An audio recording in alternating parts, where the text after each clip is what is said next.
पूरे विश्व को अपना परिवार समझ करके हमारी सनातन संस्कृति का जो सूत्र वाक्य है वसुधैव कुटुंबकम, उसी रूप में हरिद्वार के हित के लिए भी और संपूर्ण देश में कार्य किया। आप सब लोग साक्षी हैं।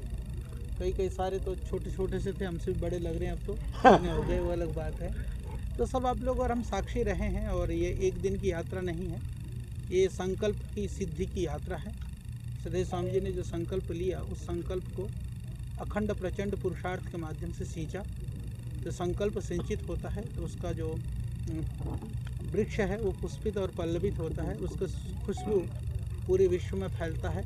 और आप सभी, हम सभी हरिद्वार वासियों के लिए इस रूप में गौरव है कि आज हरिद्वार को पतंजलि के रूप में यदि लोग माँ गंगा के साथ साथ में भारतीय सनातन संस्कृति का प्रवेश द्वार के साथ में यदि पतंजलि से यदि हरिद्वार को पहचानते हैं तो हम सबको गौरव होता है, गौरव की अनुभूति होती है।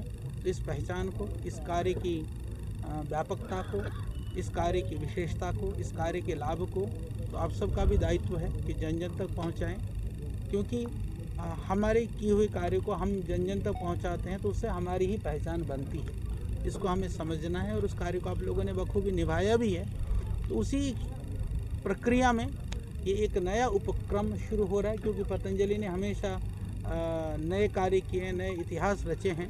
तो एक नया इतिहास यहाँ से अब और जुड़ता जा रहा है। जैसे सदैव स्वामी जी ने कहा कि हालांकि पतंजलि कोई दूर नहीं है, फिर भी जैसे हरिद्वार वाले गंगा जी नज़दीक होने पर भी नहाने जाते नहीं है, पतंजलि नज़दीक होने पर भी थोड़ा सा लगता है कि हरिद्वार से बाहर है। तो अब हरिद्वार के अंदर ही अब हमारे बैठे हैं, हमारे अनिल भाई बैठे हैं, आदरणीय हमारे क्षेत्रपाल जी बैठे हैं। तो आप सब लोगों का, पूरी टीम का एक बड़ा सहयोग रहा। ये भी आप सबके संकल्प से ही इस कार्य में सदैव स्वामी जी इन्वॉल्व हुए। क्योंकि स्वाभाविक रूप से आप सब जानते हैं कि जब एक बड़ी संस्था होती है, बड़ा स्वरूप और बड़ा नाम होता है, तो लोग नकारात्मकता वाले भी थोड़ा हावी ज़्यादा रहते हैं। पर जैसे पूज्य स्वामी जी ने कहा कि आप लोगों का बड़ा योगदान रहा इस बड़े अभियान में, क्योंकि ये बड़ा संकल्प था आप लोगों के लिए भी, बड़ा संघर्ष का एक विचार। क्योंकि जब बहुत सारे लोग एक चीज़ में जुड़े होते हैं ना, सबका विचार एक होना और एक रूपता से एक कार्य में प्रवृत्त होना बड़ा कठिन कार्य होता है। तो सदैव स्वामी जी के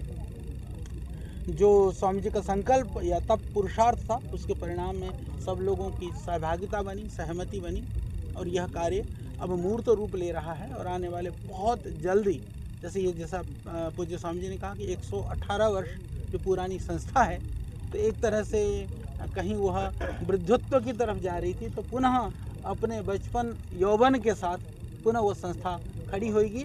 और जैसे बहुत सारे लोग इस महाविद्यालय से पहले से जुड़े भी होंगे, तो अब आपके बच्चे और आपके पोते भी फिर यहाँ से जुड़ेंगे, ये बड़ी बात है। तो आप सबको बहुत शुभकामनाएं।